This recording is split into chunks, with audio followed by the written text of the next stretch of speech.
Good evening, and thank you all for coming out. It's wonderful to see all of you here. It's really marvelous. It's my great pleasure and honor to welcome all of you to the Inaugural Ambedkar Lectures at Barnard and Columbia.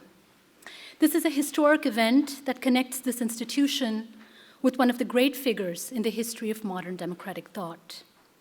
Recognized as the principal architect of India's constitution, a document whose words imagine a social revolution of immense magnitude, Ambedkar is even more potent and powerful today, 70 years after his death, than he was in his lifetime. From Dalit struggles to reclaim the public sphere and modes of self-presencing, to his place in the canon of Indian political thought as a thinker of radical equality, Ambedkar is everywhere. I'm especially glad, therefore, that we can bring Ambedkar home to the institution that formed him intellectually and nourished him spiritually. I'm Anupama Rao. I teach in the History Department and in MISAS, and I'm the acting director of the Institute for Comparative Literature and Society. I've been researching and writing about Ambedkar and the worlds he made and that made him for over 15 years now. So I'm proud that ICLS is hosting these annual lectures with enthusiastic multi-year support from Provost Linda Bell at Barnard, the Office of the EVP at Columbia, David Madigan and Maya Tolstoy, and Columbia's Dean of Humanities, Sarah Cole. We're also grateful for generous support from numerous units across campus: the Center for Contemporary Critical Thought, the Institute for Research in African American Studies, MISAS, the Society of Fellows and the Heyman Center, and the South Asia Institute. Sarah Monks, Assistant Director of ICLS, and Josue Chavez have worked tirelessly on every aspect of this event. Danita Wilson and Events Management and Barnard are responsible for this evening's program. I also want to remember Raju Kamble and to recognize the Ambedkar International Mission for the extraordinary work that they've done since 1994 in connecting Ambedkarites around the world. My immense thanks to each and every one of them. A quick reminder as well that there's a public lecture tomorrow at the Davis Auditorium by Shadipto Mandal of the Hindustan Times, followed by a conversation with Gayatri Bahadur, author of Coolie Woman. We'll have opening and closing remarks tomorrow evening by Provost Linda Bell and Professor Ira Katz-Nelson. Saturday morning, we have a Wikipedia-thon for rewriting Dalit history organized with Equality Labs, and this will be held at Butler Library in studio at Butler from 11 to 3. So why Ambedkar, and why Ambedkar now? And even more importantly, which Ambedkar? We're interested today in the audacious thinker of the universal, who illuminates the pathways through which subaltern subjects enter the regime of rights and recognition. It's well known that caste is predicated on the divide between intellectual and manual labor. To recognize Ambedkar, a Dalit, an outcast, an untouchable, as a central figure in the story of Indian democracy and a critical global figure for those interested in questions of historic inequality and social justice is indeed significant. It raises questions as well about the right to think, about mass intellectuality, about what counts as critical thought, and what we imagine thought's geohistorical provenance to be. Ambedkar is a native son. He studied at Columbia University between 1913 and 1916 before he went to the LSE.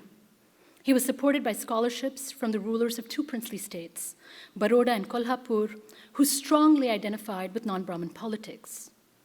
This was at a time when the social science disciplines were in formation at Columbia. Dewey had a lifelong influence on Ambedkar, as did Edward Seligman, James Shotwell, and James Harvey Robinson. Ambedkar's essay, Castes in India, Their Mechanism, Genesis, and Development, which began as a seminar paper for Alexander Goldenweiser, was published in 1917, 100 years ago.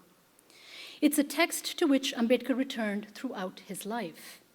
His argument about the necessary relationship between sexual order and the social reproduction of caste, and the role of surplus women who must be exterminated in order to maintain the fine balance between marriage and caste purity, is precocious. We must remember that he's 25 years old at the time, and that upper caste reformers in India were fixated on questions of female respectability. In any case, we may see this as staging a lifelong project focused on the place of the negated other in determining the social. By then, Columbia's history department was identified famously or infamously with the Dunning School, which associated the failure of Reconstruction with Black suffrage. It was also a critical moment in the city's history with the birth of the Harlem Renaissance. W.E.B. Du Bois, with whom Ambedkar corresponded in the mid-1940s, and whose transformative text, Black Reconstruction, was written in 1935, just a year before Ambedkar's magnum opus, The Annihilation of Caste, was an established intellectual force in Harlem. Writing as the editor of the NAACP's mouthpiece, The Crisis, Du Bois praised the Easter Uprising in Ireland just as Ambedkar was returning in 1916 to Britain's other colony, her jewel in the crown, India.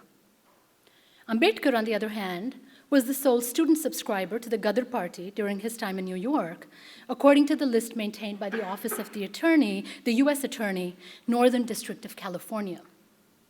Ghadar means revolt or revolution, and the Ghadar activists were working outside the subcontinent to foment revolution against the British Empire.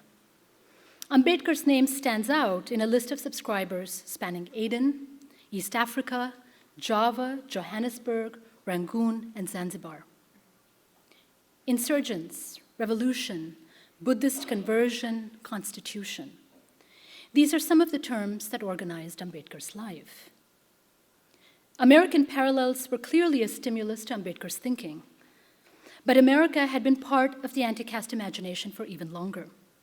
Let me take you back to a text called The Colored Man's Constitution, produced by a neo-literate ex-slave in New Orleans, who inserted commentary in the margin of selections from the Constitution and the Emancipation Proclamation, which contrasted the emancipatory potential of those texts with whites' denial of rights to newly freed Black citizens. A decade later, in 1873, Jyotirao Phule, founder of the Satyashodhak Samaj, the truth-seeking society, Ambedkar would claim him as one of his most important teachers, dedicates his text, Slavery or Gulamgiri, to Abraham Lincoln. Phule compared caste with Atlantic world slavery to press his point about the violence and exclusions of the caste order.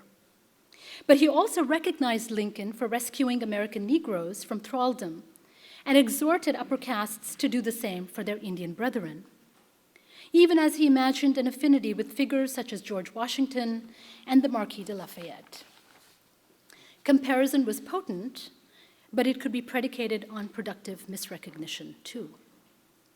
More interesting, perhaps, is how the caste question, like race, staged the contradiction between abstract universality and embodied claims to the universal. Du Bois would describe Civil War and Reconstruction as the moment of abolition democracy. In coining this term, he marked the intimacy between a specific history, American slavery, and a universal idea, democracy, and captured the contradictions of American democracy and its historical entanglements with enslavement and unfreedom as constitutive rather than conjunctural. Ambedkar's own relationship to the founding document, his constitution, was agnostic, even agonistic.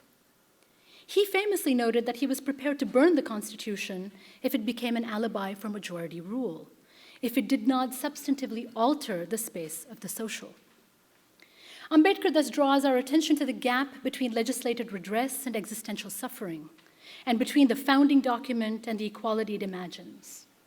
The recurrent staging of this aporia underscores the difficult relationship between caste and democracy, between historical difference and equality. Here we see that the demand for recognition activates complex processes. It brings into view figures whose concrete particularity troubles the constitution of the social whole, and whose politicality, that is, the conditions by which their actions must be viewed as properly political, must be established rather than assumed. Ambedkar's Dalit, the word means ground down, broken, shattered, or Fanon's wretched of the earth, are potent reminders of caste and colonial dehumanization and about the projects of radical humanism as remediation and redress. By placing Ambedkar in global perspective and by getting a glimpse of the thought spaces he traversed, we also shift our focus away from the parochialism of viewing him through the binary of colonialism and anti-colonialism, where Mahatma Gandhi takes center stage and where Ambedkar can only ever appear among his most significant agons and interlocutors. This story misses the complex and seemingly contradictory actions that marked a political career accommodating multiple responses to the problem of Dalit dispossession: inclusion, political separation, religious conversion, emancipation through political citizenship, cultural alterity, and the expansive imagination of an affirmative action state. Each of these strategies was an extension of Ambedkar's efforts to theorize the intimate violence of untouchability. The confrontation with Gandhi and the resolution that ensued in response to Gandhi's fast unto death, the Pune Pact of 1932, is typically viewed as a struggle for autonomous political representation. It's worth recalling, however, that the demand could only succeed if it also recognized the untouchables, or the depressed classes as they were known at the time, as a community apart from the Hindus. Since rights were associated with the rights of religious community to political parity and public representation, religious separation under colonialism was as much a political demand as it was the desire for modernizing self-realization amongst members of this destitute, marginalized community. The demand for recognition as non-Hindus was never merely then about political power or opportunism. Rather, the demand for rights made visible the intimate violence and social exclusion that Dalits suffered in the name of religion. So caste is not race, even though it might be comparable. Thus was Buddhist conversion conceived as a radical exit from Dalit suffering, the last great expressive act of Ambedkar's life. His conversion, followed by the conversion of 600,000 Dalits 2 months before his death, marked a new beginning, a new time, and that date was October 14th. A Buddhist future required an engagement with the past, however, and so Ambedkar sought to provide a deep history for Dalit Buddhism. Ambedkar had articulated his critique of caste Hinduism in the groundbreaking text, The Annihilation of Caste, which began its life as an undelivered public lecture, and whose most incendiary proposition remains with us today. Ambedkar's argument about the impossibility of a marriage between ethics and caste Hinduism.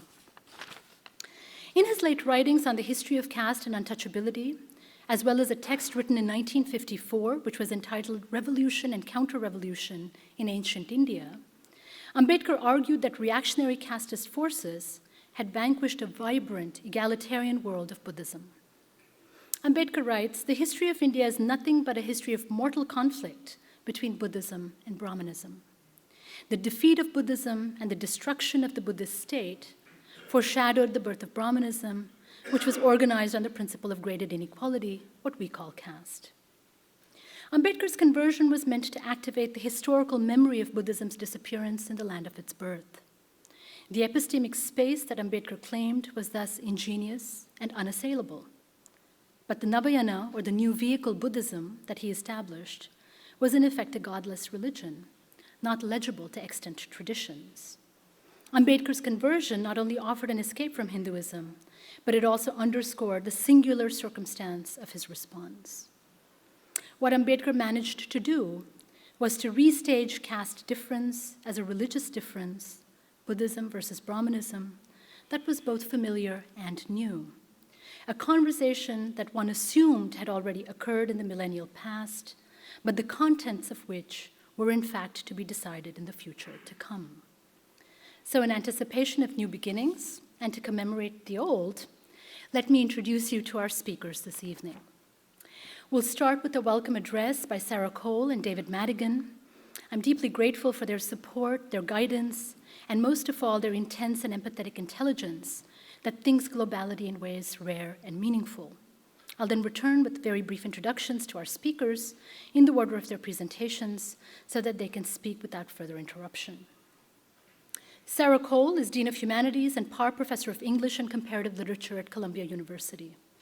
She specializes in British literature of the 19th and 20th centuries, with an emphasis on the modernist period. Areas of interest include war, violence, sexuality and the body, history and memory, imperialism, and Irish literature. She's the author of 2 books, most recently At the Violet Hour, Modernism and Violence in England and Ireland, and Modernism, Male Friendship and the First World War. David Madigan was until very recently, August, Executive Vice President and Dean of Faculty of Arts and Sciences, and he is Professor of Statistics at Columbia. He has over 100 publications in such areas as Bayesian statistics, text mining, Monte Carlo methods, pharmacovigilance, and probabilistic graphical models. He's an elected fellow of the American Statistical Association and of the Institute of Mathematical Statistics. Please join me in welcoming them.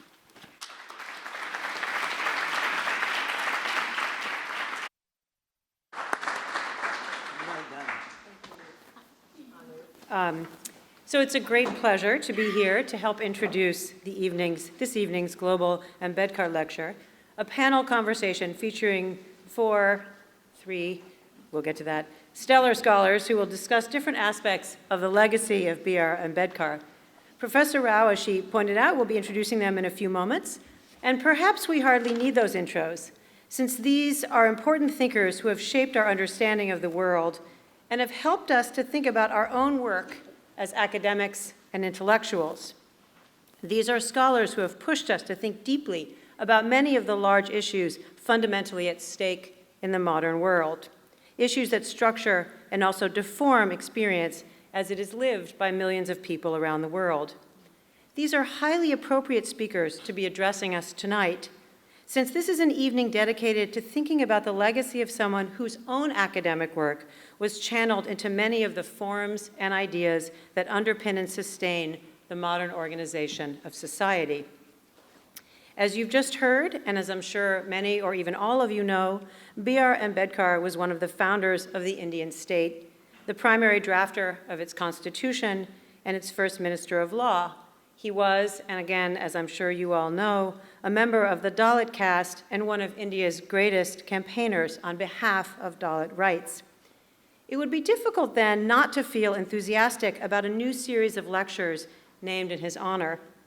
I don't think I have to remind anyone in this room how starkly questions connected to caste, race, ethnicity, persecution, and inequality, so often framed around questions of gender, continue to mar our democracies. Ambedkar himself theorized caste, and I think we'll be hearing about this more tonight. When he wrote about untouchability and caste more generally, he also often did so in simple prose, telling stories. Some of these powerful direct stories came from his own life. He narrates these without embellishment, showing us how it felt to be as a boy or a professional or a parent, to be thirsty but without access to the water at hand, frightened and threatened by violence, intensely frustrated and thwarted. But of course, these are not the hallmarks of his life, which was one rather of immense accomplishment and activism toward equality. Columbia has a special affinity with Ambedkar.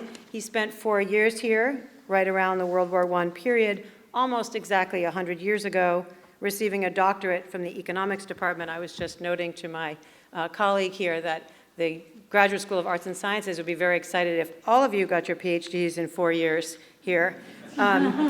He also earned an honorary degree from the law school in 1952. I'd like to think that we helped to shape his humane vision. Of course, he also helps to shape ours.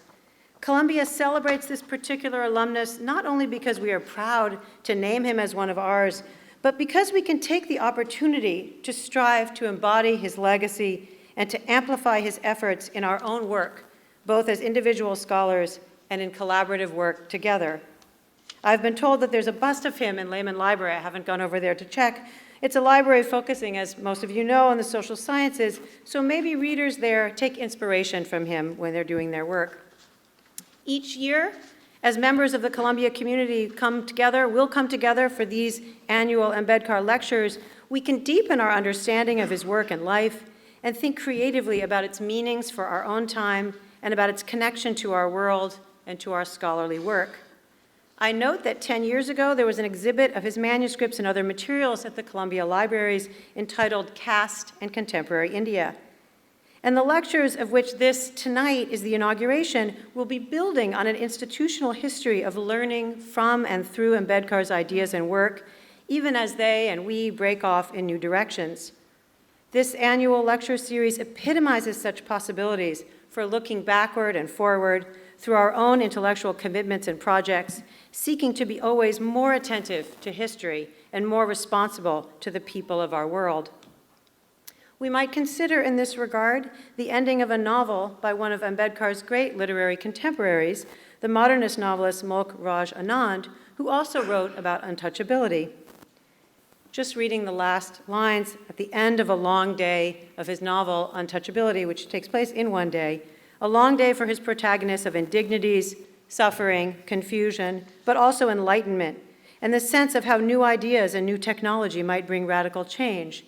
Anand wrote, quote, "As the brief Indian twilight came and went, a sudden impulse shot through the transformations of space and time and gathered all the elements that were disposed in the stream of his soul into a tentative decision," unquote, a decision which involves amalgamating political with literary, with aesthetic, and with personal knowledge.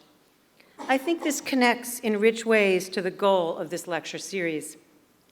Let me close by saying how delighted I am in my capacity as Dean of Humanities to be able to support these lectures and the wider work in and around South Asia that they embody. The title of tonight's talk is Global, or series of talks, is Global Ambedkar, and this is the hallmark, I think, of how these new projects are being conceived. The key units behind these lectures, particularly the Institute for Comparative Literature and Society, which is hosting them tonight and in its ongoing status, and the South Asia Institute, the major hub for South Asian interdisciplinary work at Columbia, believe in work that is global in the questions it asks, the perspective it brings, and the values it ultimately espouses, all while remaining or retaining a healthy dose of skepticism about what are often all too easy paradigms of globalism. It is thrilling and sobering in 2018 to be part of this effort and to be able to think together with such committed and wide-thinking intellectuals. Our colleague and former Vice President of the Arts and Sciences, David Madigan, will say a little bit more about some of this work.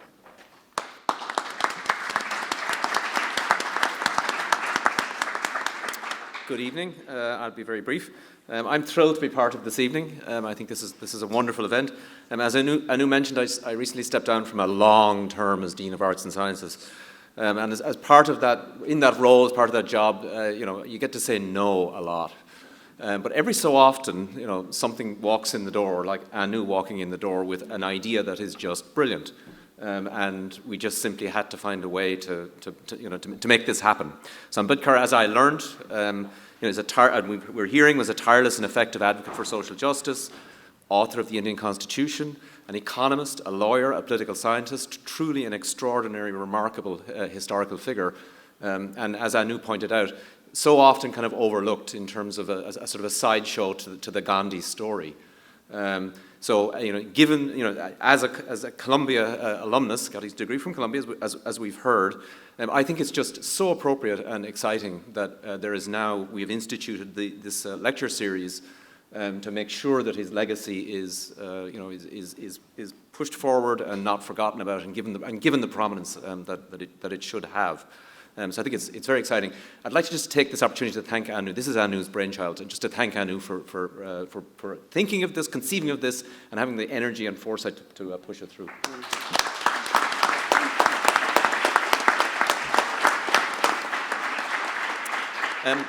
Finally, just two brief things. As Sarah noted, ICLS, the Institute for Comparative Literature and Society, is the host of this event. The ICLS is a truly extraordinary institution at Columbia.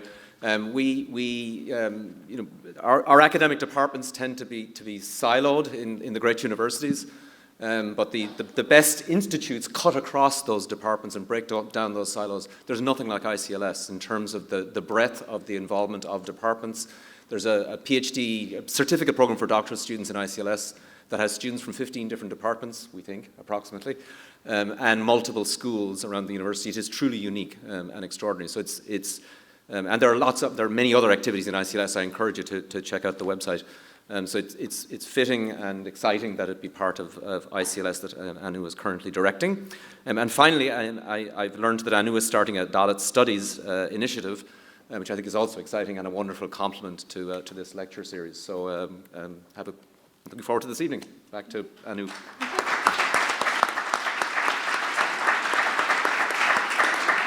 Back to me just for a second. I'd like to introduce our speakers for this evening, and also to note that Professor Gayatri Spivak is not able to be with us today because she has pneumonia, and it didn't seem a good idea to actually bring her out this evening. So we're really sorry to miss her, and she sends her regrets.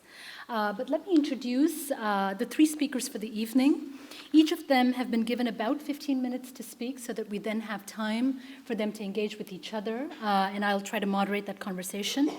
And I'll introduce them in the order in which they will be speaking so that there will be no interruptions once that's done. So let's begin with Gopal Guru, who was until very recently a senior professor of social and political theory in the Center of Political Science at the Jawaharlal Nehru University. He's the author of several books and specializes in political theory and philosophy, with a research focus on caste and Dalit politics, women, philosophy, Indian political processes, and the politics of multiculturalism. He edited Humiliation, Claims and Context, a theoretical analysis on what humiliation means psychologically, socially, culturally, and politically, and co-authored the famous Cracked Mirror, an Indian debate on experience and theory, with Sundar Sarukkai, a discussion on the importance of Dalit experience as a category to evolve new theoretical frameworks in Indian social science. Earlier this year, he was appointed editor of the Economic and Political Weekly in Mumbai.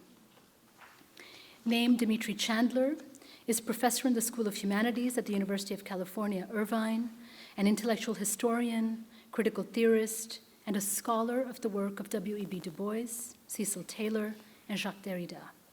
At UC Irvine, he founded workshops on science, technology, and race, on critical historiography, and has begun a pioneering UC multi-campus working group, Blackness in the Asian Century.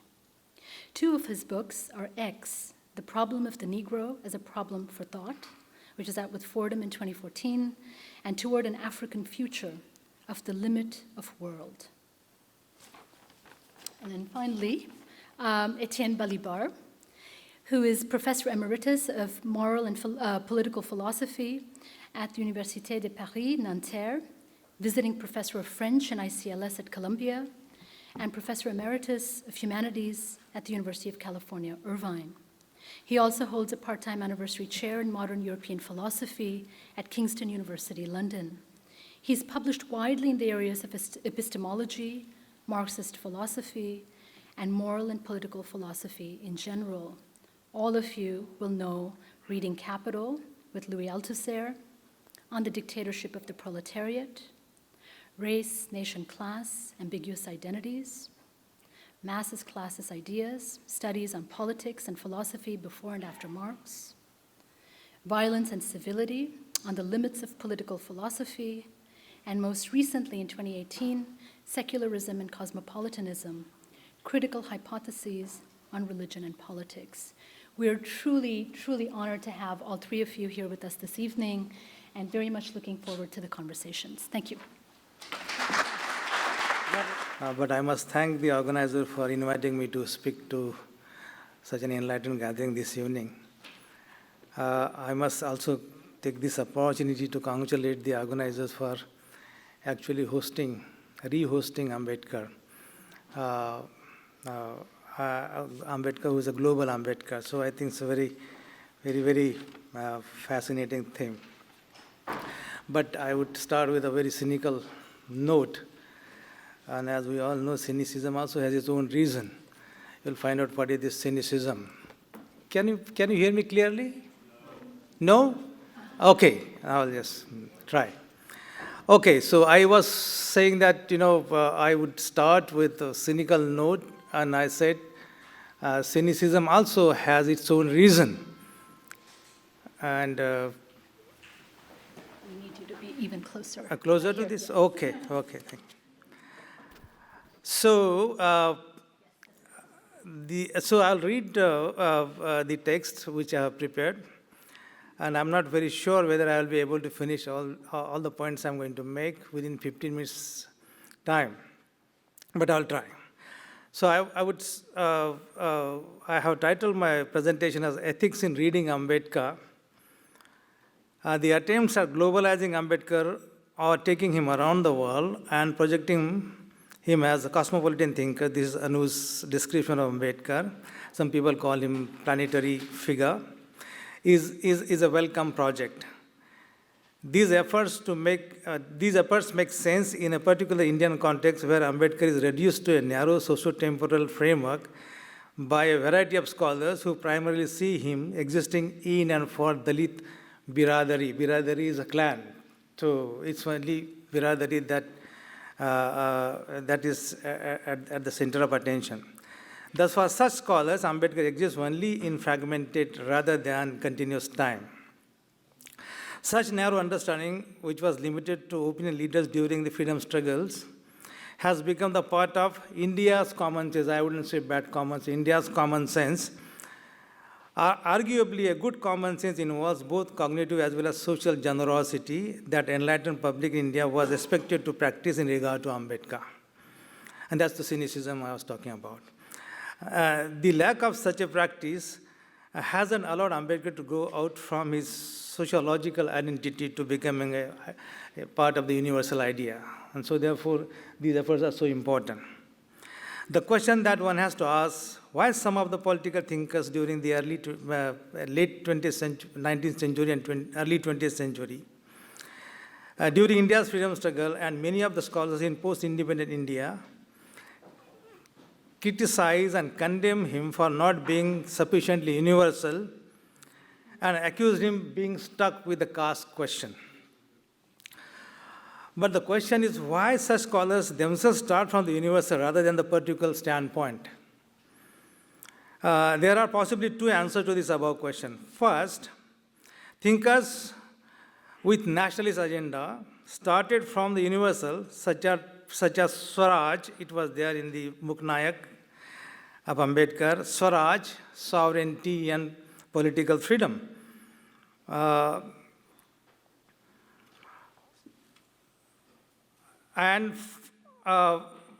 They found articulation of particular reality of caste and gender, and as we all know, Mother India, Catherine Mew, was widely and heavily criticized. For good reasons, bad reasons, I don't want to make any judgment on this. Thinkers started from the universal such as sovereignty, political freedom, and Swaraj, as they found the particular reality of caste and gender responsible for producing fragmentary impact on the political solidarity of the Indian masses. And that has been the problem with the Indian masses as well. Because caste is a problem for class solidarity. Secondly, for such thinkers, particularly led by Bal Gangadhar Tilak, who was one of the very important leaders in the late 19th century and early 20th century, universalism or universal standpoint serves as a kind of well of affirmative thought that can stand in the service of self-preservation of Brahmanism. And Sudipto Kaviraj says, I should really not use Brahmanism, but Manuvadan, I am with him, but I am working on this, Sudipto, so I'll just come with some other argument next time. Ambedkar realizes this politics of veil of universalism is the theme I would like to develop. The veil of universalism that seems to have dominated the nationalist discourse in India, and which is why Ambedkar does not start with such an affirmative language that is external to the particular viewpoint or standpoint. And there's a difference between standpoint and starting point, but I have no time to really differentiate now. I'm just giving so much of homework to myself. Ambedkar alerts us about these transcendental pretensions of the nationalist thinkers then.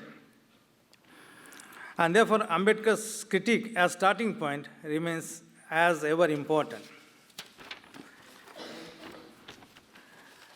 At the more general level, political philosophers and theorists, you will know their name. I don't want to mention their names. It's very painful to mention the names. Philosophers and theorists also choose to start from universal and affirmative standpoint. a model standpoint, and this is Judith Carr's terminology, model standpoint, and the justice, theory of justice is a model standpoint. In the discourse on justice, the example, for example, one could observe an ascending movement of the concepts in the following conundrum. Thus, the concept of equality moves from equality of opportunity to fair equality of opportunity. So there is a positive movement of one concept. So I can mention many more. Equality of outcome, equality of resources, equality of attention, all that is the part of this conundrum. These thinkers, particularly with liberal orientation, seems to have used formal ontology in, I'm sorry using these words, I don't know whether they make sense to me, have used formal ontology in order to structure their affirmative arguments and associated conceptual vocabulary such as freedom, equality, justice, and dignity. When viewed from this point of view, it becomes imperative for these thinkers to either assume in their universal thinking the existence of empirical reality of caste and race, or to readily express their consensus on such reality without theoretically deliberating on it. That's another point we can debate this. The problem with this conceptual model is that it tends to short circuit the possibility of confronting the truth. So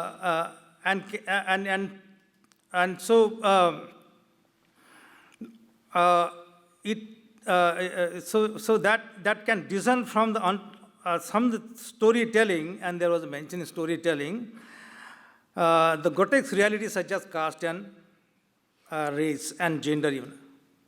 Affirmative vocabulary in such formal ontology necessarily appears in a pure aesthetic form on account of its seeking epistemic disengagement from a particular grotesque reality such as caste and race. Moreover, formal ontology as a starting point can also lead one to believe that it is only the universal context or abstract framework that has the possibility of conceptual expansion and theoretical building of theory. However, it could be argued that the ontological framework used by Ambedkar emerges from the narratives of negative realities such as caste. Moreover, it also involves the question as to how is Dalit, he's using different names. Dalit the latest he uses broken men, then Bahishkrut, he occasionally uses Chandala. All these are negative terms that appear continuously in his text. All these texts Dalit is constructed and Dalit is constructed and Dalit is also valued and devalued in this particular critical ontology of Ambedkar as Bahishkrut, the ostracized, the quarantine, the broken men. These are all his names.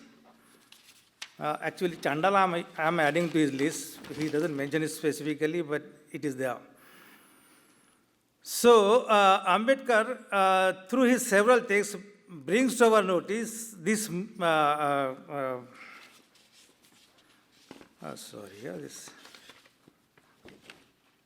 I missing the page? Okay, no. So, Ambedkar through his several texts is using these names and bringing to our notice the predicament that these names suffer from time to time. Now, the interesting point that I would like to make, it's interesting for me. According to Ambedkar,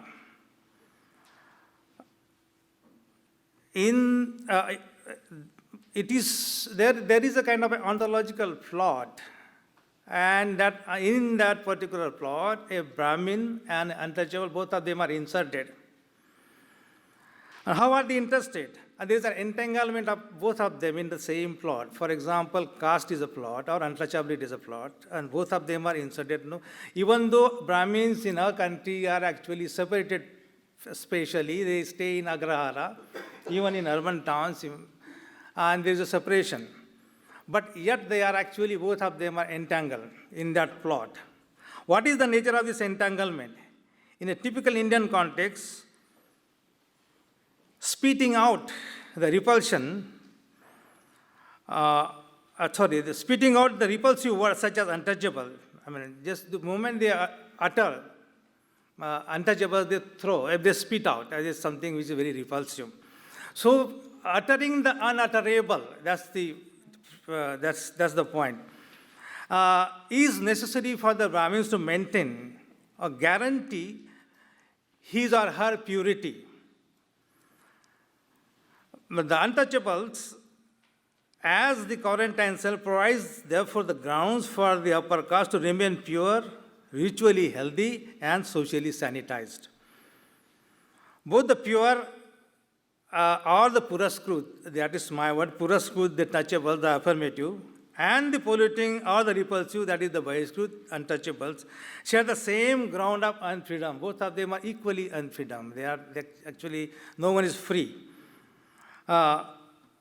This mutual reification induced by the ideology of purity pollution gets further perpetuated, ironically, when it is internalized by the untouchable themselves and imposed by the touchables on untouchables.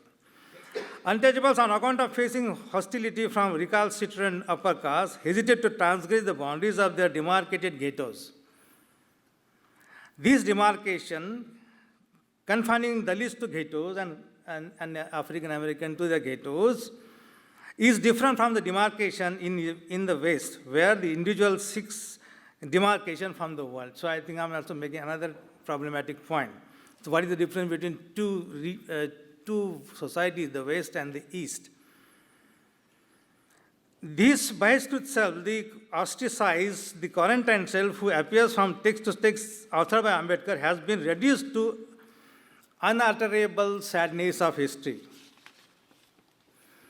It is a sadness of history as she or he is socially segregated, politically silenced, and had no chance to historically arrive at, with the promise of being available for conceptual possibilities. Since both untouchables and touchables are entangled in such a plot,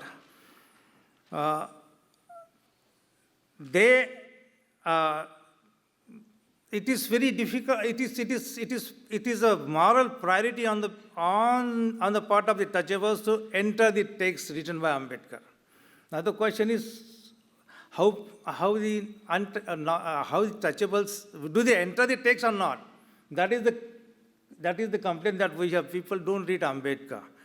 Now, some of them read, but normally people don't read Ambedkar. So is it not moral responsibility on the part of these so-called touchables? Of course, the untouchables also should read. No, they are not given concession to this. But more importantly, the touchables should read and enter the text. But entering the text of Ambedkar is not there is a moral risk involved in entering. Because Ambedkar's texts are basically texts which are like barbed wire. And if you want to enter the text, you are likely to get moral injuries to your body. So it is very difficult to enter. You can't. It's not a cozy, comfortable situation where you can nest in comfortably. So that's a problem. But they should actually enter. The moment they enter, the words like Chandler, they begin to bite the people. But you require a sensitive skin to feel bitten by these words. But there are people who are with thick skin and they don't feel moved by, they are just not available for any kind of negotiation. So Ambedkar text is actually a kind of a redemptive text which can actually offer an opportunity for people to reflectively reject what is bad in them and reflectively endorse what is good in Ambedkar's text. So, in them. So, Ambedkar's text is actually a kind of a, I would say, Agni Kund. Agni Kund is the word which I thought I should not use because a lot of Ambedkarites sitting in the hall. And so they would take serious objection to this. But I would use it. But I am using it because, there is there's an inversion in this Agni Kund. As you remember, in 19th century and 18th century, 19th century, early 20th century in Pune, the Dalits were not allowed to walk during the daytime. They were allowed to walk only during 12 o'clock in the daytime.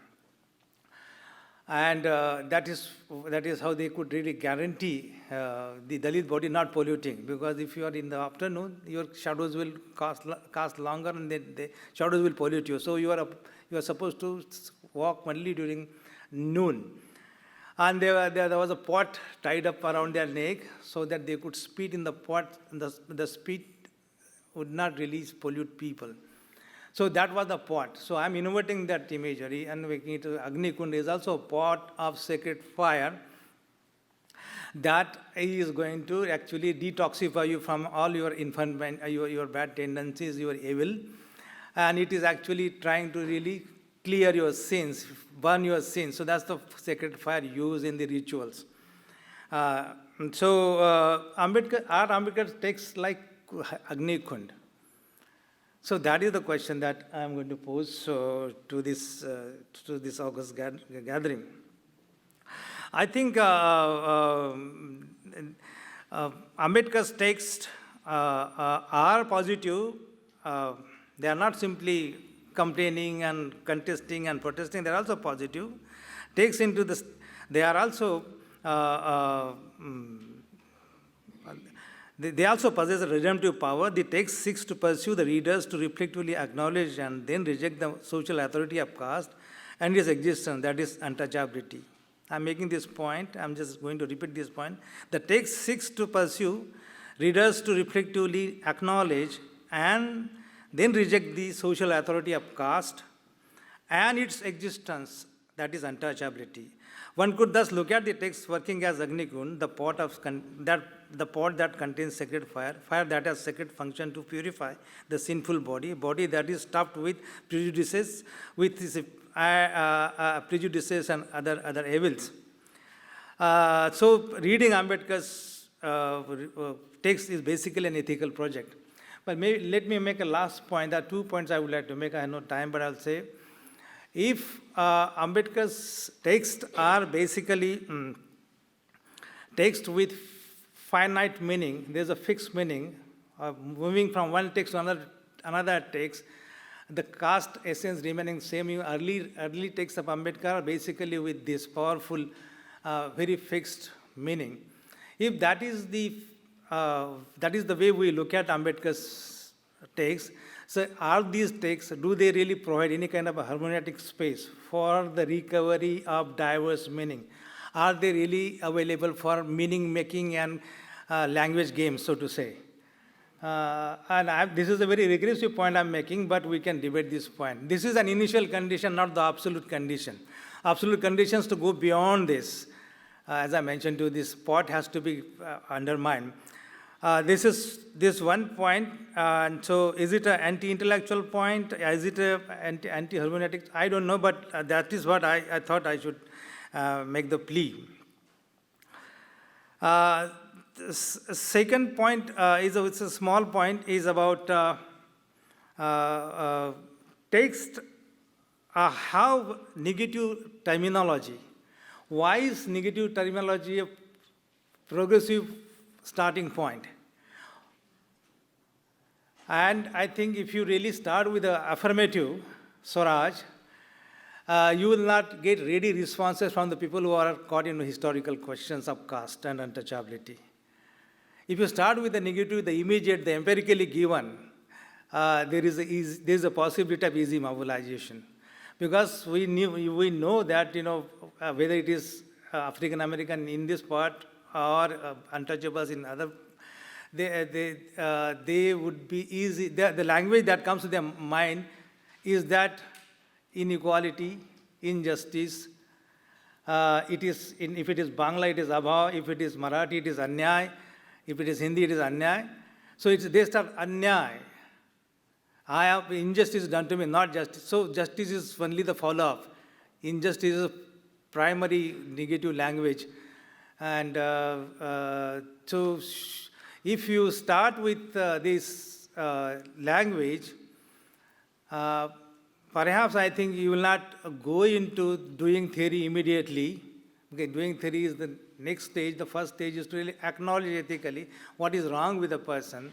So you are talking about the ethics of attitudes towards others, your approach towards others. You do not go with theory. Like, in India, the people who commit atrocities against Dalit, they do not quote the authority of Manu. No, I am going to commit, following from page number 10 of Manu, I am committing atrocities against you. So, that they don't do. So theory comes little late for us.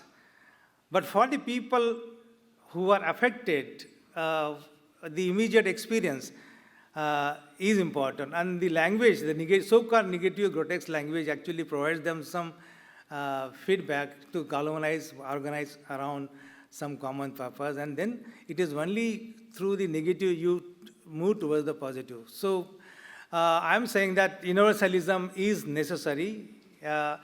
But to reach there, you have to follow the strategy, the first step, to go through the negative.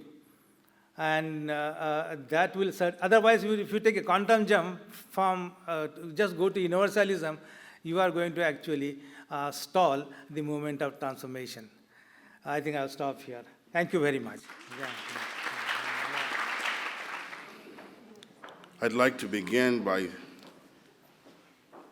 thanking Anupama Rao for inviting me. I think the last time we saw each other, she was an undergraduate, and I was a graduate student. But I have followed her work from afar, and so it was a distinct pleasure to receive the invitation to come here and join in this conversation. And it's an honor to be with people whom I admire. I traveled from Tokyo to be here, and I was anticipating a conversation with Gayatri Spivak, who has become a dear friend and interlocutor. But without ado, I'd like to say that it is also an honor to have, I guess I have to say formally, UC Irvine colleague, a person whose work I've admired for years, and I had the opportunity to begin a conversation, or again from afar, in 2003, when he gave the keynote lecture at a conference at University of California, Irvine, along with Jacques Derrida on race and deconstruction. I come late to this party in the sense that I am a student, not just in the sense of someone who doesn't know, but someone who wants to know and wishes to think B.R. Ambedkar. Let me also say here in the audience is a fellow scholar of the work of W.E.B. Du Bois, your own Columbia, Robert Gooding Williams, who from almost 25 years ago became a key colleague for me on Du Bois. And I wish to speak about Du Bois and Ambedkar. And I wish to do so really with two major points, but with one central direction. Most of the discussion that has occurred so far on thinking the work or practice itinerary of Ambedkar and Du Bois has considered them with a political reference, perfectly understandable. I wish to insist on the virtue of what I would call thinking the epistemic relation, and specifically conceptual, and specifically with reference to two concepts, or two pairs of concepts. The first is, of course, the concept of race and the concept of caste. And the second might be understood as a general thought about modern historicity, but thought with a global reference. And my remarks will be fairly brief, but I hope that they are useful for conversation. I want to note that the approach that I'm following follows in the wake of, but differs from, the work of Annapurna Rao on Ambedkar and Dalit politics, Kamala Viswaswaran, anthropologist, on the concept of culture and the concept of race, which persistently and very consistently, I would almost say, adduces relationships between the situation of the untouchables, Dalit and Ambedkar in India and South Asian subcontinent, and African Americans, notably Du Bois. And I should note that 10 years ago, when I was in Kyoto, I received copies of the chapters from Professor Viswaswaran's work, which is now published 2010 by Duke Press. And then finally, the work of a young scholar, Ashwari Kumar, working on Ambedkar in relation to Gandhi. And notably what he does is read Ambedkar theoretically, primarily the politics of Ambedkar, but read conceptually and theoretically.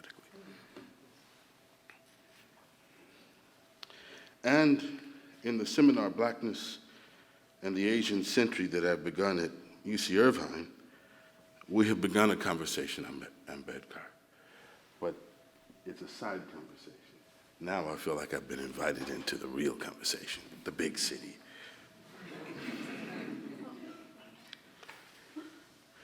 Let me make one annotation right at the beginning, and that is the generational differences or difference between Ambedkar and Du Bois.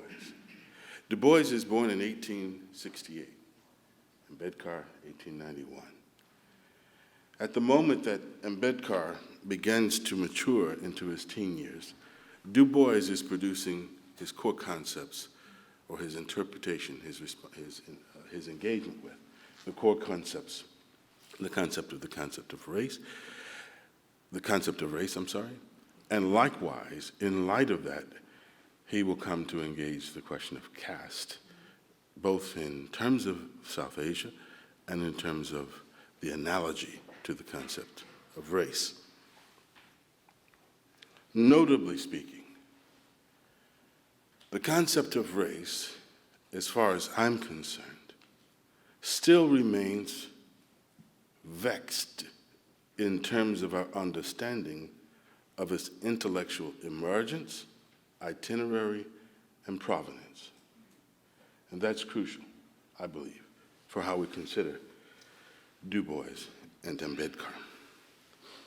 Whereas the concept of caste has a different history. In addition to that, I won't belabor that, but in addition to that difference, there's a temporal difference in its emergence. The concept of race can be said to receive a formal articulation in the work of Immanuel Kant in the critical decade in which he publishes the three critiques. First, we can note, parenthetically, that in the decade before the first critique, Kant published exactly one text for his anthropology lectures, which was called The Different Races of Man. But he also published several texts, in the first few years of the 1780s. I single out one, notably, essay called On the Determination of the Concept of Race, determination in Kant's architectonic sense in the first critique.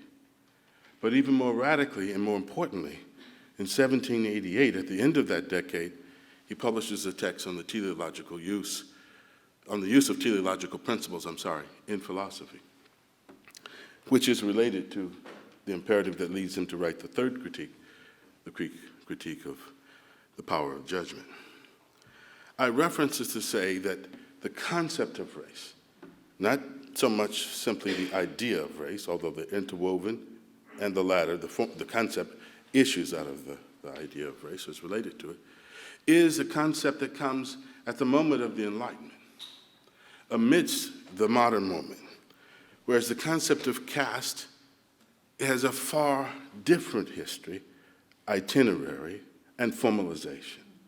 I believe those things should be thought as we rethink Ambedkar anew, not simply in relation to Du Bois, but in relation to the way we think and talk about conceptual forms or conceptualization of forms of difference among humans.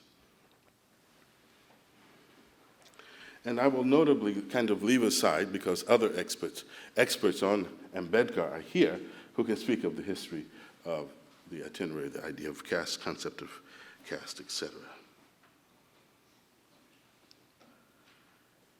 So let me underline again, the concept here is a difference between science and philosophy on the one hand, in the emergence of the concept of race, and a political conception of the way of politics of race, the way differences of race may be played out politically.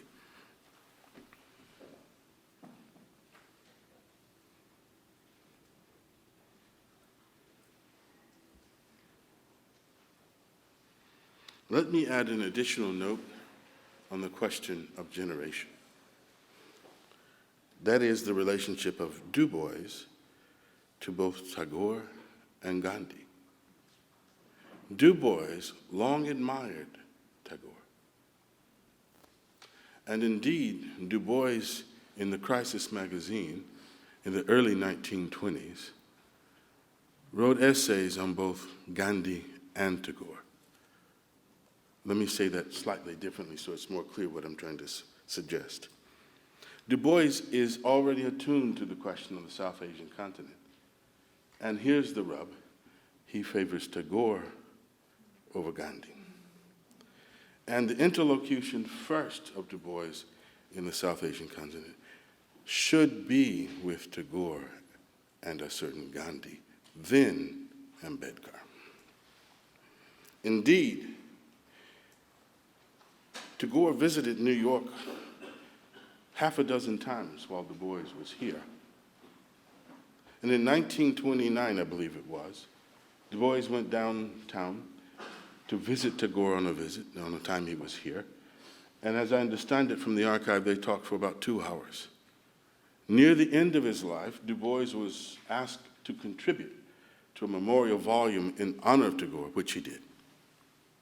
On the contrast, it was after, I think if I can say it correctly, the Amritsar massacre, that Du Bois began serious concern with Gandhi. And in his writings, he systematically indicated that the real question was posed by Gandhi. I note one text by Tagore, I note one text by Tagore, which on nationalism, which has a couple of essays, and Du Bois read them, cited them, discussed them, and actually this is a text, or these are a series of texts, where Tagore will question the commitment to nationalism, and Du Bois would identify with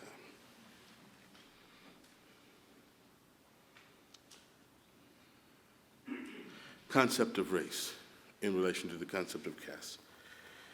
Now, this is my own reading, but in my reading of Annihilation of Caste from 1936, and Du Bois's essay, The Conservation of Races, from 1897, so just shortly after Ambedkar was born, each of them in different ways, very different ways.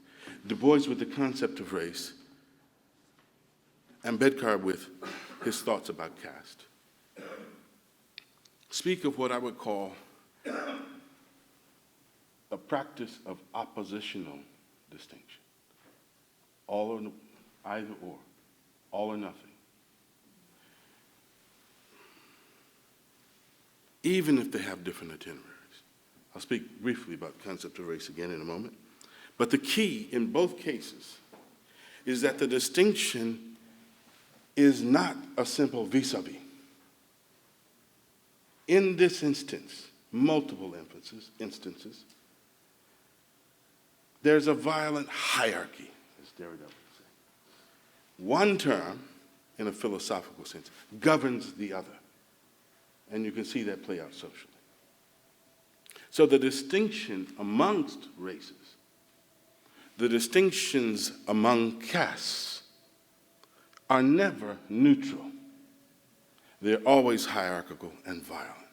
And in this conceptual sense, you see across decades, 2 scholars, 2 thinkers, dealing with a problem that might be understood as common on another level, a philosophical level. And that's an order of conversation that I would like to encourage in thinking about Du Bois and Ambedkar. In Kant's formulations of the concept of race, he violates a protocol that he establishes in the first critique regarding ideas or interests of reason, in which some of those ideas, such as he uses the self or I, world or cosmos, God or the divine creator, such thoughts of totality or finality should be inhabited only regulatively, and such that reason can think on the analogy that it can understand the finality of things of nature, most precisely, in the way that God might do. And he says, you cannot use them as if they give you a constitutive resource, as if they're constitutive of what you're inquiring about. And notably, and I think the concept of race should be understood not as parochial, not as provincial, but about the thinking of the human in general. We think very well about, or we think we do politically, about commonness amongst the human. We get that in America from the 1780s. But I would argue we still do not think very much, very well about how we would talk about differences amongst humans. I'm saying something more, I wish to say something more than the obvious truism. What I mean, in fact, is that Kant's project, trying to think the human as unlimited, but yet think it in a critical fashion, analogous in status once we've debunked the dogmatism of assuming that everything is authorized by God, that we would nonetheless think this figure, the human, as unlimited, or perhaps even more radically, illimitable. But Kant will do exactly the opposite when it comes to the concept of race. Instead, what he will do is speak of finality of different forms of human being, limitation of different forms of human being, offered or prescribed, whichever you wish, according to the concept of race.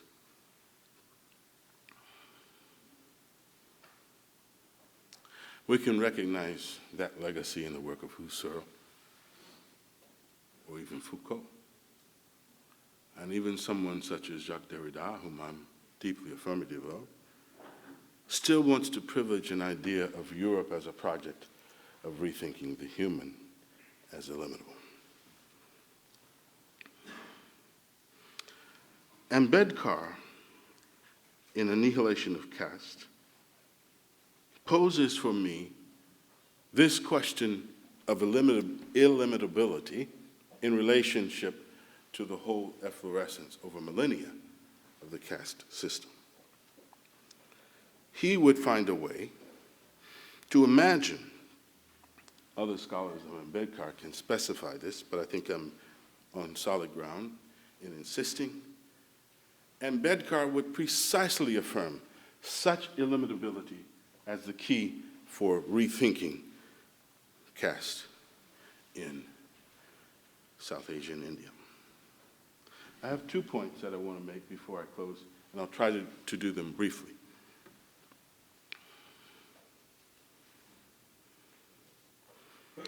So that's the first instance. I'm going to make a transition that's linked, but I'm going to do it quickly without doing the work of it verbally. The second dimension of query that I would propose is something like the following. Du Bois had also a question not just about the concept of race, but about how to think race in history, or the historicity of a concept of race. And first it comes critically. Du Bois is thinking about the African American, and I'll put the question very briefly: what conception of history, or better yet, eventually global history, can account for the emergence of the problem of the Negro as a problem for thought? You've all heard the phrase. Du Bois's answer the problem of the color line. And by way of that, he suggests something other than just narrating the history of African Americans in the United States.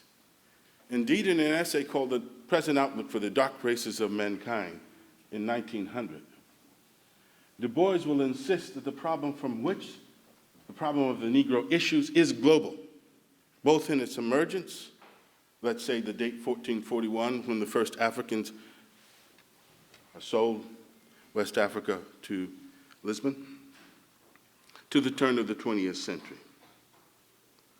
And I would argue the problem of the color line thought matches, but on a global level, what Ambedkar is thinking with primary reference, first reference to South Asia, to the South Asian subcontinent. And I think if you think this question, both folding Ambedkar over into rethinking the status of South Asia with regards to African Americans, and at the same time folding back to a global horizon, I think you can connect Du Bois and Ambedkar along these lines. Let me say this in a sentence again, that Du Bois's thought of the problem of the color line is one way to continue to think or rethink Ambedkar in the contemporary moment and in relation to Du Bois. I will conclude here with one final phrase. In Annihilation of Caste, in 1936, Ambedkar thinks that the concept and the whole history of caste cannot be reformed. It must be eradicated, destroyed. He turns to Buddhism.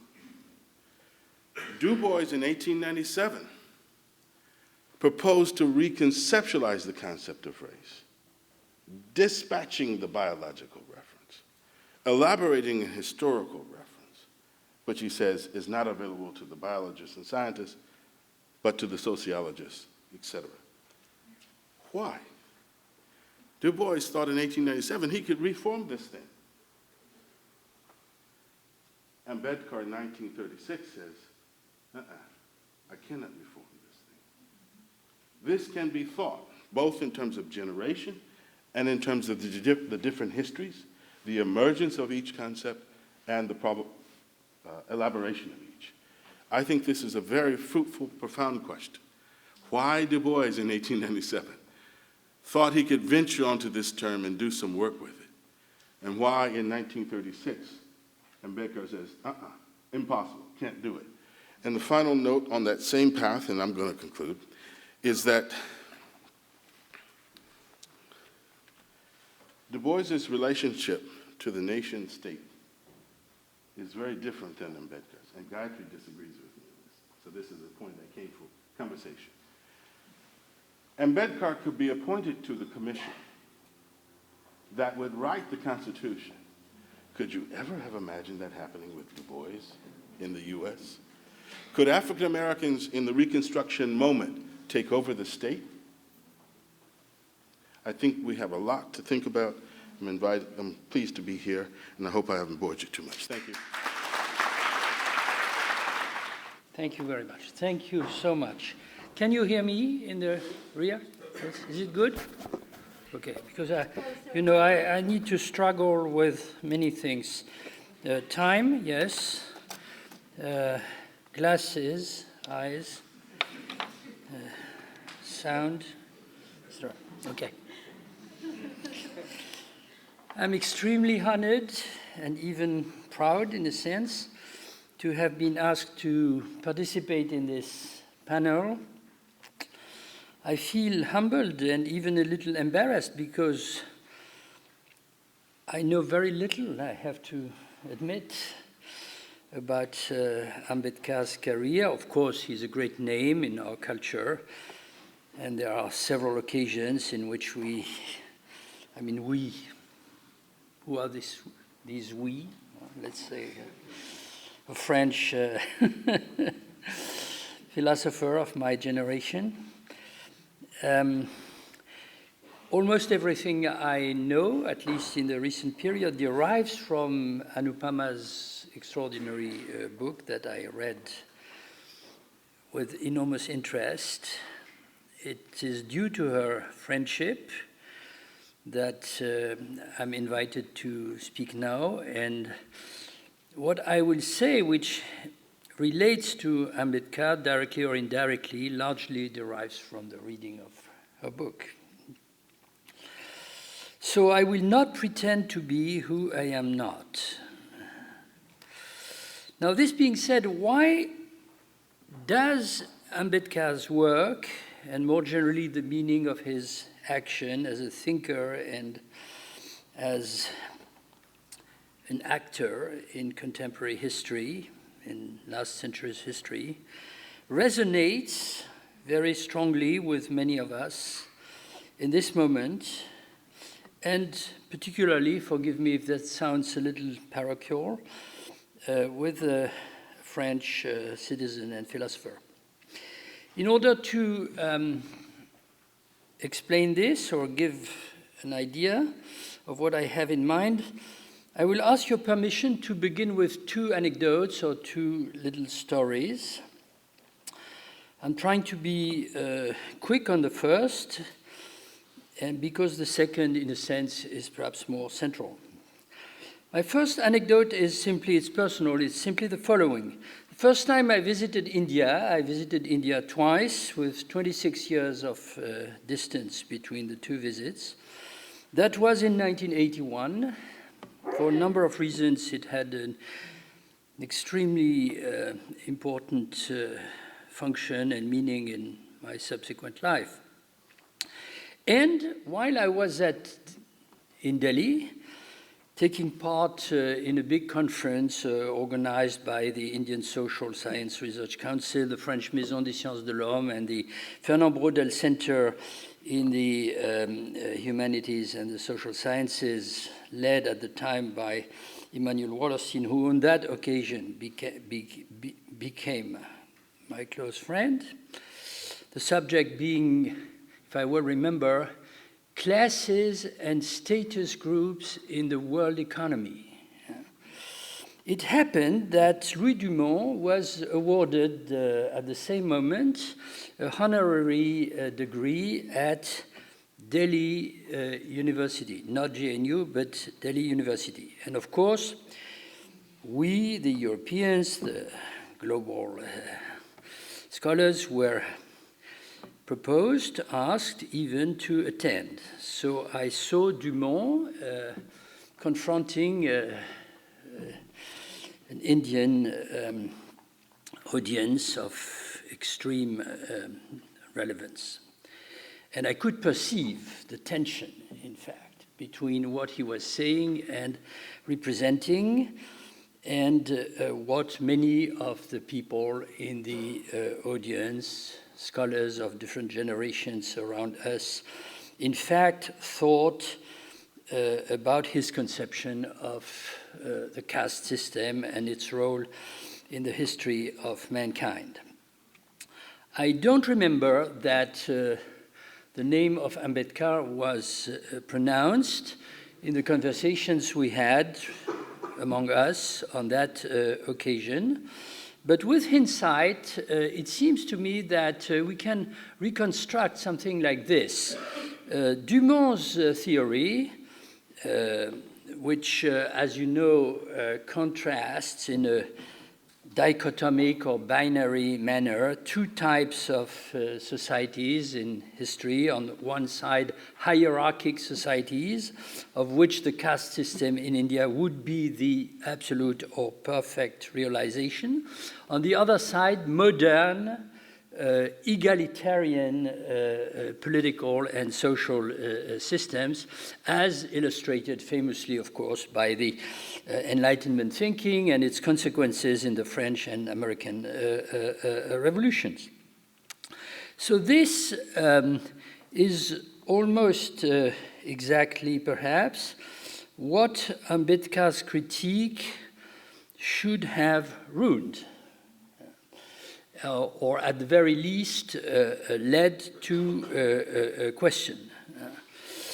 And for that reason, of course, a contemporary reader today cannot help trying to understand why somebody like Louis Dumont, who was no idiot, to say the least, would absolutely not take into account the kind of political and theoretical insights that Ambedkar would develop. He knew India, he had been working there for years, and etc., and been very influential. So I limit myself to one simple reason among many, which is the fact that Dumont comes at the end of a long and very interesting theoretical history.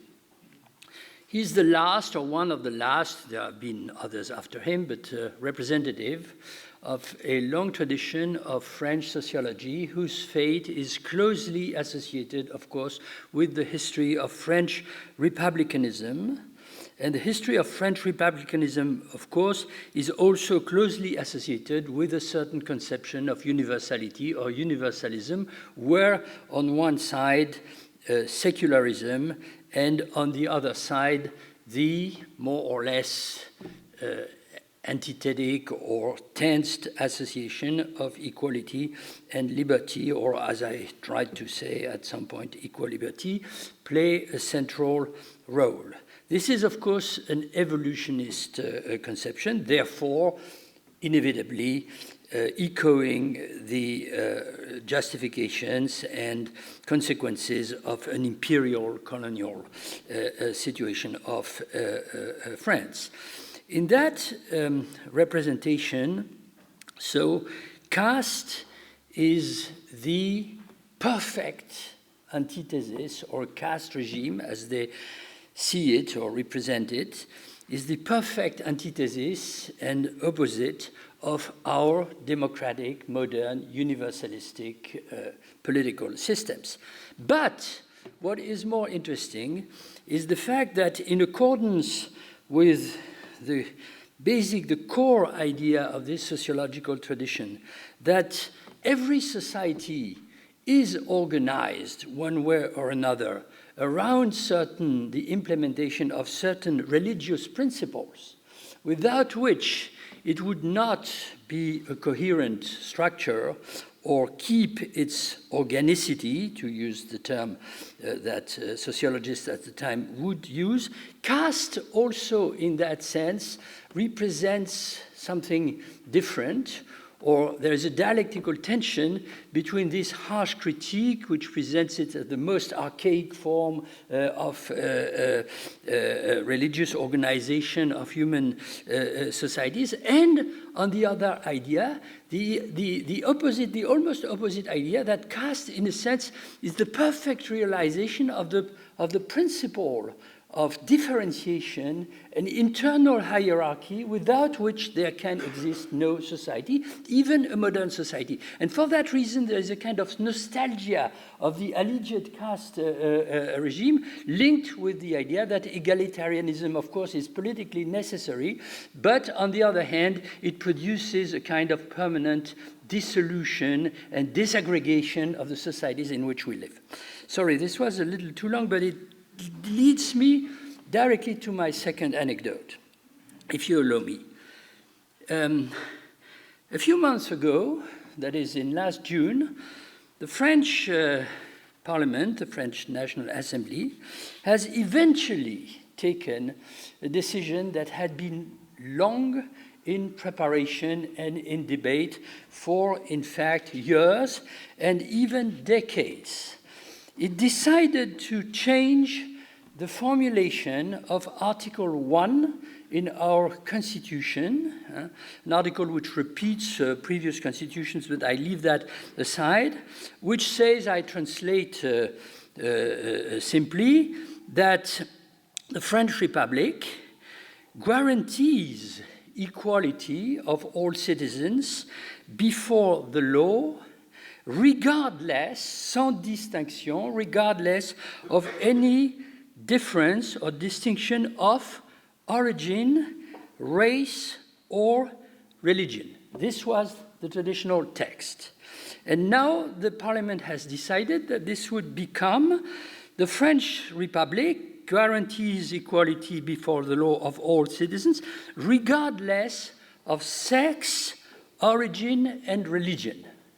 And the notion of, so as you can see, the notion of sex has been introduced, and the notion of race has been expelled. Now, this is a unanimous decision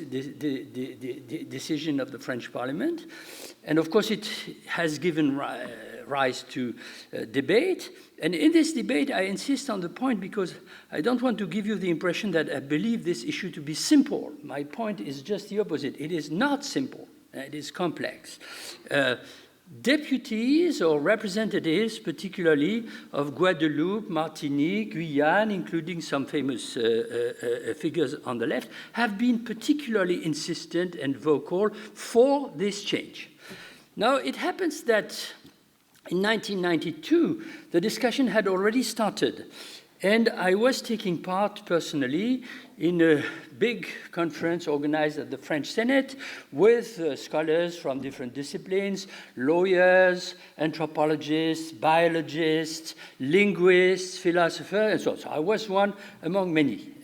At the time, I strongly objected against the idea that we should, as was proposed already at the time, ban or cancel or suppress the name race from that formulation for two reasons. First, one that is still invoked in today's discussions, that if you cancel the name, then you run the risk that, say, anti-racist politics will be more difficult to legitimize at the highest level of the law.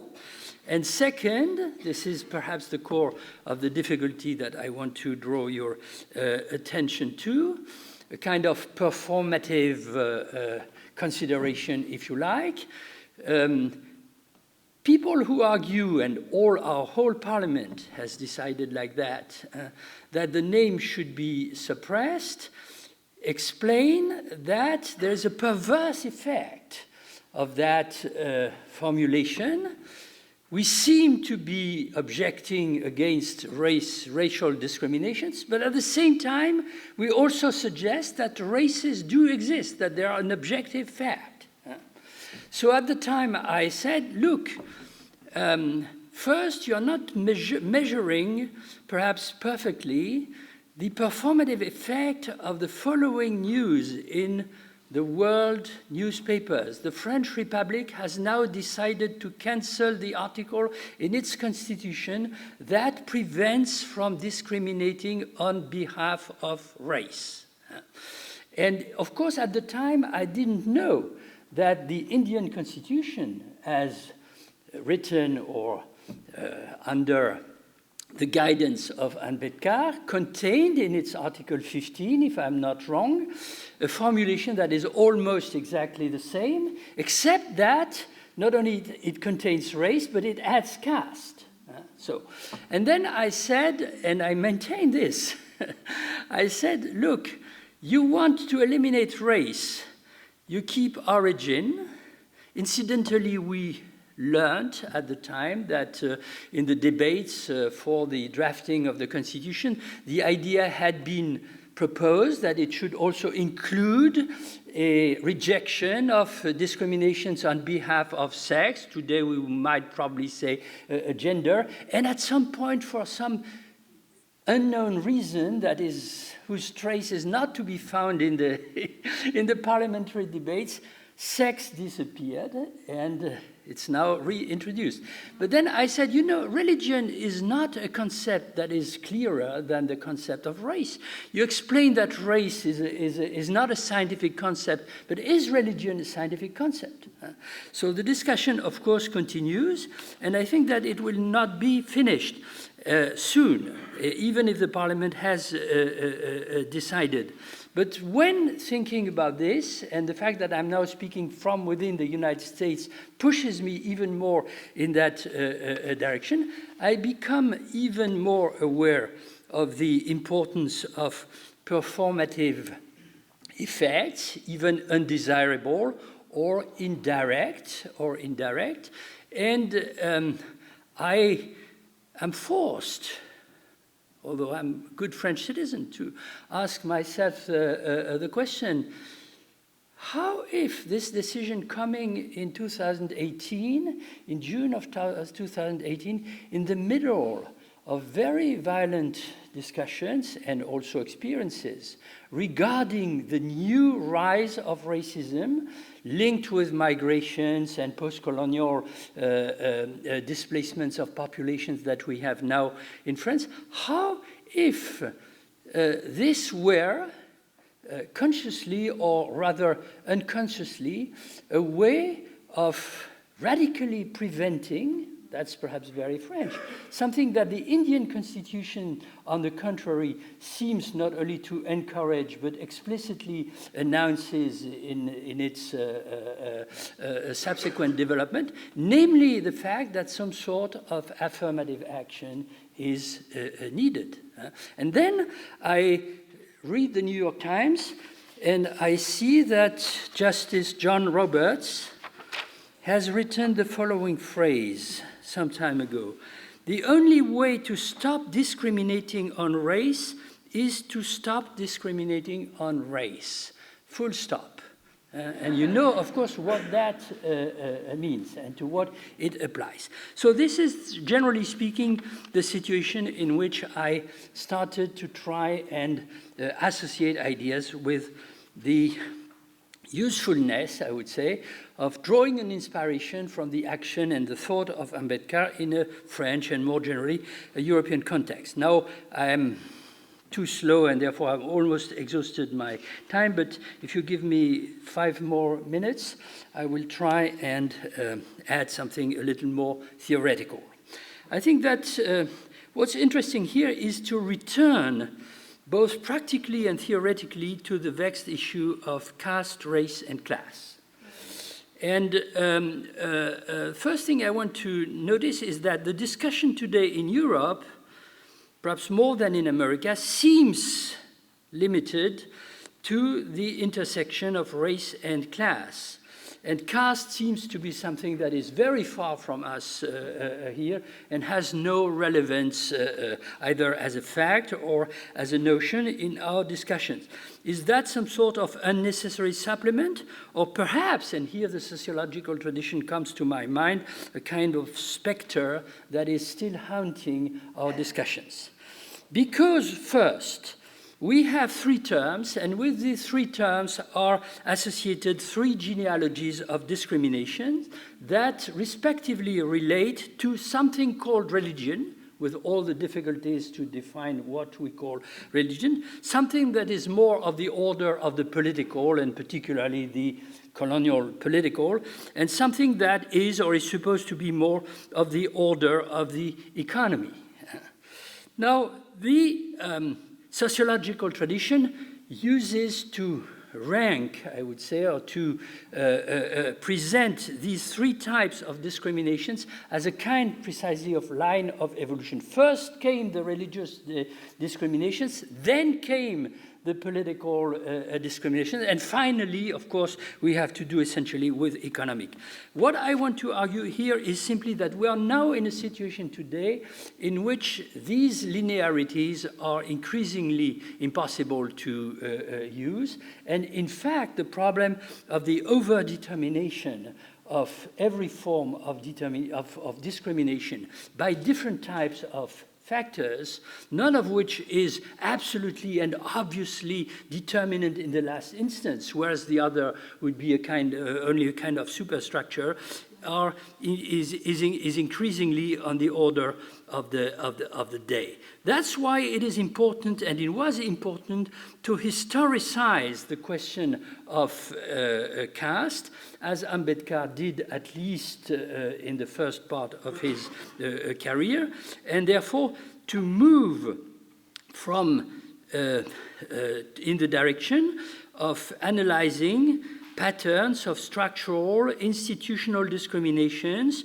which in turn, of course, create categories or groups, which in turn generate permanent struggle and contestation about the use of the names, whether the names are imposed or are vindicated by the subjects themselves. And here, of course, the example of caste, as I read it in the discussion around Ambedkar, as explained by Anupama, and completing that with the little glimpse of the Indian constitution is fascinating, because you have at least 4 or 5 terms: untouchables, Haryans, proposed by Gandhi and others and rejected by Ambedkar, Dalit, a more militant and more a term which makes it possible, a kind of empowerment, and now officially scheduled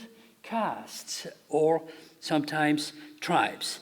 In any case, we see that we always have to do with an overdetermined and mobile pattern reproduced in continuously changing forms and functions, crossing across social and political revolutions. And of course, decolonization is a major example of revolution.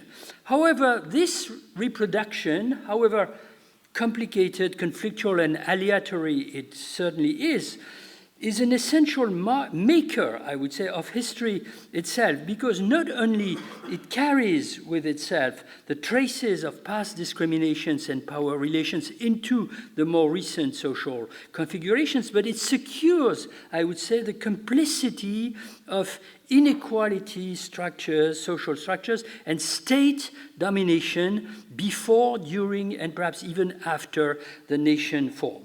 Therefore, also, the combination of different forms and degrees of structural violence in a single global world, like the one in which, of course, more than ever, and for good or for bad, we live today, a combination that is not only a combination of different heterogeneous forms, but essentially non-contemporaneous with itself, although that non-contemporaneity is not just a decalage of the archaic on one side and the modernist on the other side. What I want to say, and that's more concrete maybe, is that there is no more archaism in the current increase of mob and police violence against Dalits in India in the framework of rising Hindutva hegemony than there is in the increasingly racist assaults on post-colonial migrants in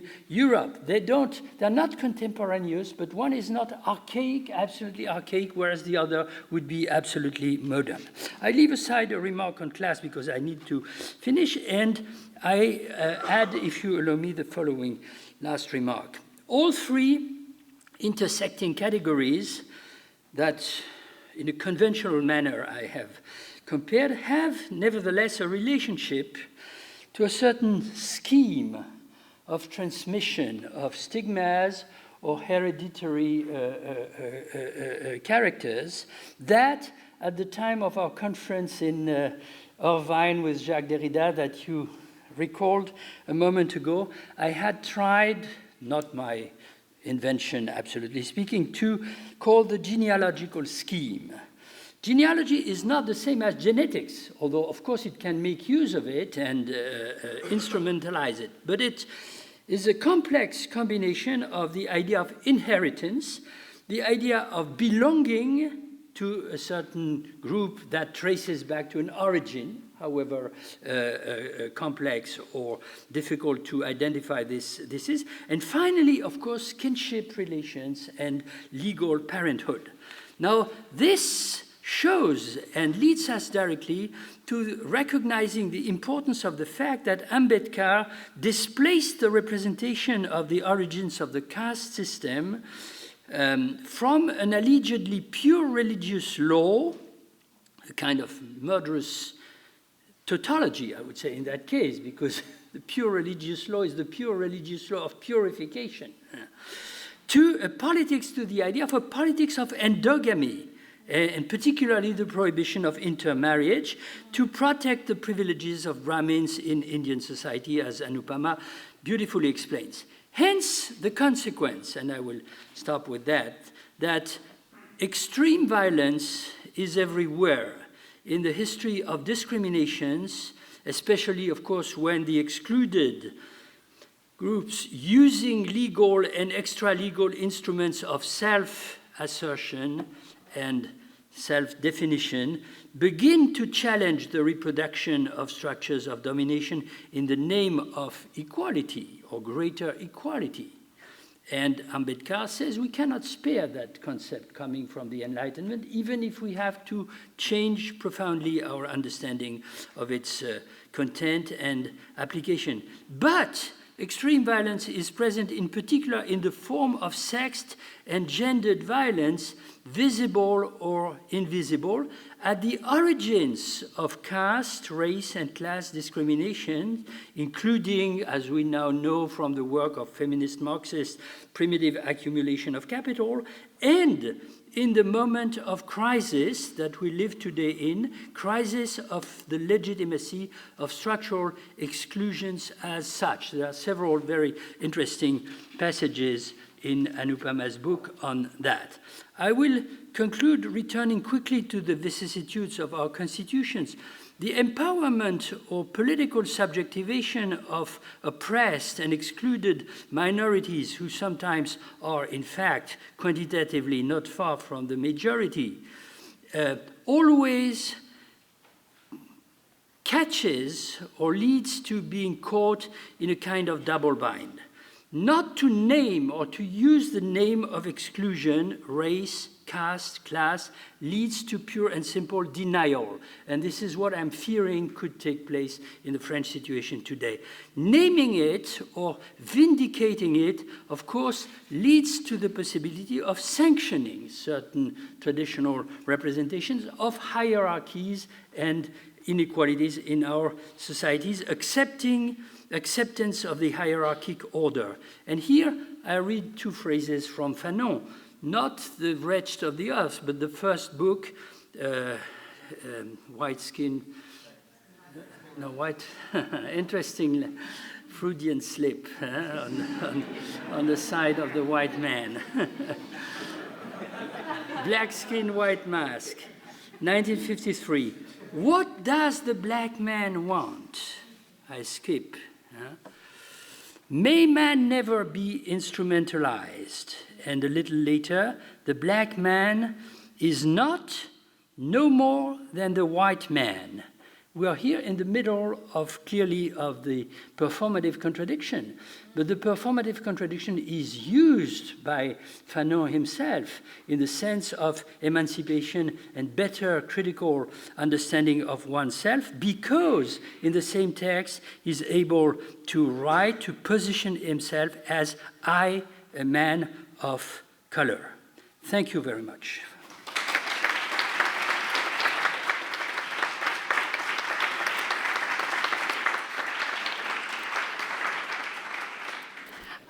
So it's nearly 8:30, and I don't think there is any way to do justice to these incredible comments and statements that we've had. I want to just say, I want to bring up a couple of things because these are clearly things that we need to keep thinking about. I think Gopal and Nim and Étienne have all posed the question of how to think and what it means to think questions of universality, how we think this problem of historical comparison, the question of the double bind, or what it is that the name does, and this performative contradiction of both bringing something into being while wishing in some sense to bring something into being at the very moment of thinking about its disappearance.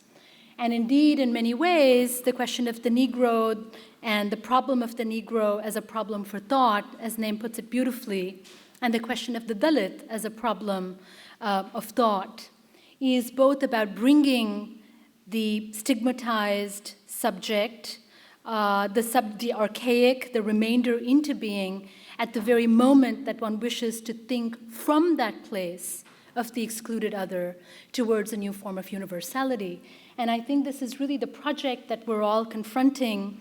The question of violence and the question of stigma And this question of competing inequalities is another way for us to begin to think about the question of affinity, of solidarity, and what it would mean to think about caste, gender, race, and class as both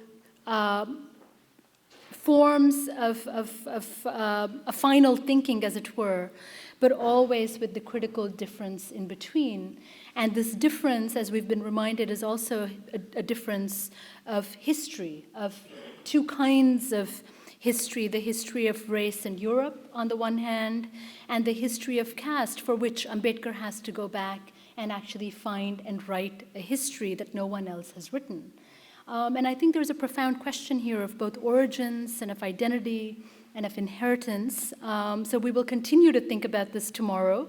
But I'm not sure that opening this up to questions now and having each of you say a few things is quite going to do justice to what has been an extraordinary evening already.